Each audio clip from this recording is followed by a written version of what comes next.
Friends ನಮಸ್ಕಾರ. ಈ ಒಂದು ವಿಡಿಯೋದಲ್ಲಿ ಕ್ಯಾಪ್ಸಿಕಮ್ ಪಲ್ಯ ಯಾವ ರೀತಿ ಮಾಡ್ಬೇಕಂತ ನಿಮ್ಗೆ ತೋರಿಸ್ಕೊಡ್ತಾ ಇದ್ದೀನಿ. ಮೊದಲನೇದಾಗಿ ರಸ ಮಾಡಿ ಕ್ಯಾಪ್ಸಿಕಮ್ ಪಲ್ಯ ಯಾವ ರೀತಿ ಮಾಡ್ಬೇಕಂತ ನನ್ನ ಒಂದು ಚಾನಲ್ನಲ್ಲಿ ತೋರಿಸ್ಕೊಟ್ಟಿದ್ದೀನಿ. ಈಗ ಓಲ್ಡ್ ಮಾಡಿ ಯಾವ ರೀತಿ ಕ್ಯಾಪ್ಸಿಕಮ್ ಪಲ್ಯನ ಮಾಡ್ಬೇಕಂತ ನಿಮ್ಗೆ ತೋರಿಸ್ಕೊಡ್ತೀನಿ. ನನ್ನ ಒಂದು ಚಾನಲ್ ಬಂದ್ಬಿಟ್ಟು ಶ್ರಾವ್ಯ ಆಯ್ಕೆ ಅಂತೇಳಿ. ಆ ಒಂದು ಚಾನಲ್ನ ನೀವು ಸಬ್ಸ್ಕ್ರೈಬ್ ಮಾಡ್ಕೊಂಡ್ರೆ ಅಥವಾ ಸರ್ಚ್ ಮಾಡಿದ್ರೆ ಅಲ್ಲಿ ಎಲ್ಲ ರೀತಿಯ ಒಂದು ಅಡುಗೆಗಳನ್ನ ನೀವು ನೋಡ್ಬೋದು.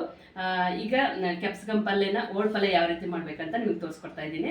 ಬನ್ನಿ. ಒಂದು ಒಳ್ಳೆ ಒಂದು ಅಡುಗೆ ಬೇಕಂತಂದ್ರೆ ಒಂದು ಒಳ್ಳೆ ಮನಸ್ಸಿರ್ಬೇಕು ಫ್ರೆಂಡ್ಸ್. ಒಳ್ಳೆ ಮನಸ್ಸಿಂದ ನಾವು ಯಾವುದೇ ರೀತಿಯಿಂದ ಅಡುಗೆ ಮಾಡಿದ್ರೆ ಅದು ಒಳ್ಳೆ ರೀತಿಯಲ್ಲಿ ಬರುತ್ತೆ ಅಂತ ಹೇಳಿಕ್ಕೆ ಇಷ್ಟಪಡ್ತೀನಿ.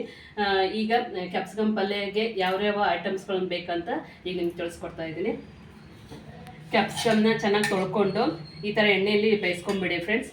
ಅದಕ್ಕೆ ಎಣ್ಣೆ ಒಗ್ಗರಣೆ ಮಾಡಿಕೊಂಡು ಅದಕ್ಕೆ ಎಲ್ಲ ಐಟಮ್ಸ್ಗಳನ್ನು ಹಾಕಿ ಒಂದು ಸ್ವಲ್ಪ ಒಲೆ ಮೇಲೆ ಬೇಯಿಸ್ಕೊಂಡ್ಬಿಟ್ರೆ ಕ್ಯಾಪ್ಸಿಕಮ್ ಓಲ್ಡ್ ಪಲ್ಯ ನಿಮ್ಗೆ ರೆಡಿ ಆಗುತ್ತೆ.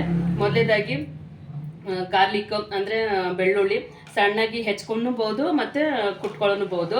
ಆಮೇಲೆ ಮಸಾಲೆ ಪುಡಿ, ಆಮೇಲೆ ಸಪ್ಪನ್ ಪುಡಿ ಅಂತೀವಿ ಫ್ರೆಂಡ್ಸ್, ಅಂದರೆ ಪುಟಾಣಿ ಹಿಟ್ಟು, ಹಲ್ದಿ ಪೌಡ್ರು, ಸಾಲ್ಟು, ಖಾರ ಪುಡಿ ನಿಮಗೆ ಆಪ್ಷನ್ ಫ್ರೆಂಡ್ಸ್. ನಿಮ್ಗೆ ಯಾವ್ದು ಬೇಕೋ ಅದನ್ನು ಹಾಕೊಬೋದು. ಹಸಿಮೆಣ್ಸಿನ್ಕಾಯಿ ಪೇಸ್ಟ್ ಇದೆ ಅದನ್ನು ಹಾಕ್ಕೊಳ್ಳಿ. ಇಲ್ಲಾಂದರೆ ನಾವು ಮನೇಲಿ ಖಾರ ಪುಡಿನೇ ಯೂಸ್ ಮಾಡ್ತೀವಿ ಅಂದರೆ ಖಾರ ಪುಡಿ ಹಾಕೋಬೋದು.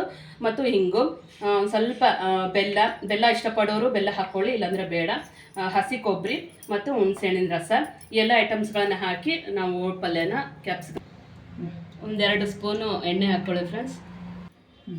ಎಣ್ಣೆ ಹಾಕ್ಕೊಂಡು ಸಾಸಿವೆ, ಜೀರಿಗೆ ಮತ್ತು ಕೊತ್ತಂಬರಿ ಕರಿಬೇವು ಒಣಗಿದ್ದಿದ್ರೆ ಒಣಗಿದ್ದು ಹಾಕ್ಕೊಳ್ಳಿ ಫ್ರೆಂಡ್ಸ್, ಇಲ್ಲಾಂದರೆ ಹಸಿದಿದ್ರೆ ಇನ್ನೂ ಒಳ್ಳೆಯದು.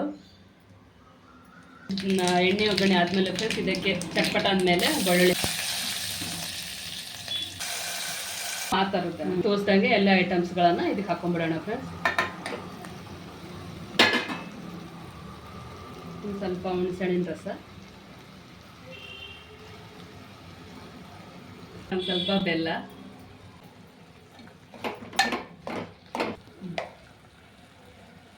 ಮತ್ತು ಎಳ್ಳು ಇದ್ದರೆ ಅದನ್ನು ಪುಡಿ ಮಾಡಿಟ್ಕೊಂಡು ಅದನ್ನು ಹಾಕ್ಕೋಬೋದು ಫ್ರೆಂಡ್ಸ್. 1-2 ಚಮಚ ಹಾಕ್ಕೊಳ್ಳಿ. ಹಾಕ್ಕೊಂಡ್ಬಿಟ್ರೆ ಕ್ಯಾಪ್ಸಿಕಮ್ ಓಲ್ಡ್ ಪಲ್ಯ ರೆಡಿ ಆಗುತ್ತೆ ಫ್ರೆಂಡ್ಸ್. ಇದು ಅನ್ನಕ್ಕೆ, ರೊಟ್ಟಿಗೆ, ಚಪಾತಿಗೆ ತುಂಬ ರುಚಿಯಾಗಿರುತ್ತೆ. ನೀವು ಮಾಡ್ಕೊಳ್ಳಿ. ನನ್ನ ಚಾನಲ್ನ ಸರ್ಚ್ ಮಾಡಿ ಸಬ್ಸ್ಕ್ರೈಬ್ ಮಾಡ್ಕೊಳ್ಳಿ. ಲೈಕ್ ಮಾಡಿಲ್ಲ ಅಂದರೆ ಲೈಕ್ ಮಾಡಿ, ಶೇರ್ ಮಾಡಿ, ಕಮೆಂಟ್ ಮಾಡಿ ಫ್ರೆಂಡ್ಸ್. ಮುಂದಿನ ಒಂದು ವಿಡಿಯೋದಲ್ಲಿ ಇನ್ನೂ ಒಳ್ಳೆ ರೆಸಿಪಿಗಳನ್ನು ಮಾಡಿ ಹಾಕಲಿಕ್ಕೆ ನನಗೆ ಸ್ಫೂರ್ತಿ ನೀಡುತ್ತೆ. ಬಾಯ್ ಫ್ರೆಂಡ್ಸ್, ನಮಸ್ಕಾರ.